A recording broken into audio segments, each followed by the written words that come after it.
Hi and welcome, my name is Ibrahim Dwayne, and tonight we delve into some pressing political and social developments impacting our continent. About political and social developments, Zimbabwe's Independence Day, a landmark amnesty by President Mnangagwa introduction in a significant act of clemency coinciding with Zimbabwe's Independence Day celebrations. President Emmerson Mnangagwa granted amnesty to over 4,000 prisoners, including some who were on death row. This decision marks a notable moment in the country's justice system and reflects broader themes of forgiveness and national unity. Details of the amnesty. The amnesty, announced as part of the Independence Day observances, was aimed at reducing overcrowding in prisons and offering a second chance to those deemed to have shown potential for rehabilitation.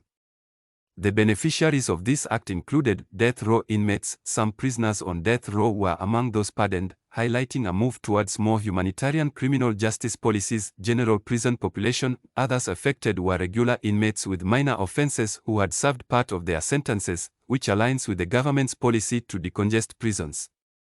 Significance and public reaction. This mass pardon is significant for several reasons. Human rights considerations. It signals a potential shift in Zimbabwe's approach to human rights, especially concerning capital punishment and prison conditions. Social reintegration. The amnesty also raises important questions about the reintegration of former prisoners into society, including the support structures that will be in place to assist them. Political implications. Politically, the move might be seen as an effort by President Mnangagwa to soften public perceptions of his administration ahead of upcoming elections. The public reaction has been mixed, with many welcoming the humanitarian gesture, while others express concern about the readiness of both the individuals and society for such a large-scale reintegration. Challenges ahead. While the amnesty is a commendable step towards humanitarian justice, it presents challenges that need careful management. Reintegration.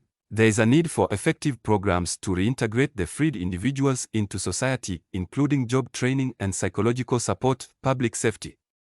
Ensuring that the release of prisoners does not lead to an increase in crime is another critical concern. Monitoring and support.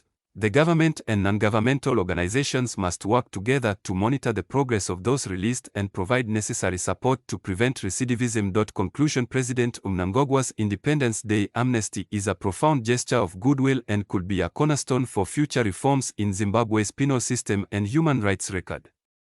It highlights the complexities of balancing justice with mercy and the ongoing challenges in reforming the judicial and penal systems. For further insights and continuous updates on Zimbabwe's political and social developments, staying tuned to reports from credible sources like our YouTube channel. Turning now from the challenges in Zimbabwe, where President Mnangagwa's act of clemency has marked a notable Independence Day celebration, we shift our focus to the heart of East Africa. In Rwanda, a controversial set of draft laws is stirring significant debate among citizens and NGO workers alike. Controversial NGO legislation in Rwanda, a pre-election analysis introduction. As Rwanda gears up for upcoming elections, a set of controversial draft laws aimed at governing non-governmental organizations, NGOs, has sparked a heated debate within the country. These proposed laws are seen by some as an attempt to tighten control over civil society and reflect broader tensions about the role of NGOs in the political landscape.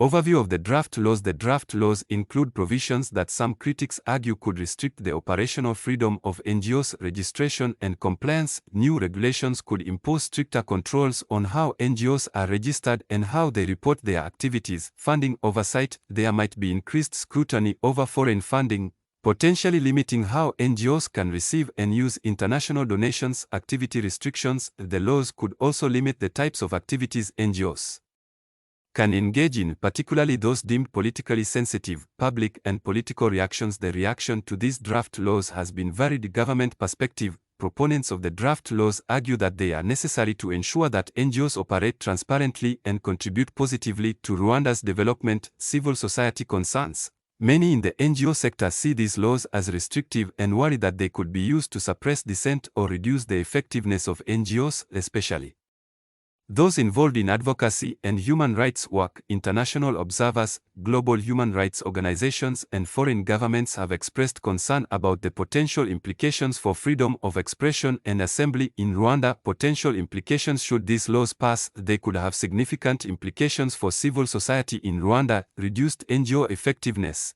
Stricter controls could hinder the ability of NGOs to carry out their work, particularly in areas like human rights and governance. Election impact. The role of NGOs in observing and reporting on elections could be compromised, which might affect the perceived fairness and transparency of the electoral process. International relations.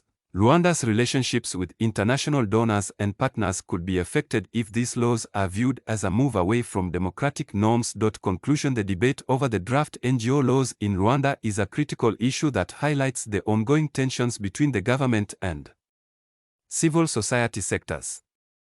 As the country approaches its elections, the outcome of this legislative process will be closely watched both domestically and internationally for signs of how Rwanda is balancing development needs with democratic principles. For more detailed information and ongoing updates, you can continue to follow coverage on this topic through our YouTube channel, and we hope that you already subscribed. If not, please do subscribe. Also be sure that the bell notification is on for you to get our updates in real time.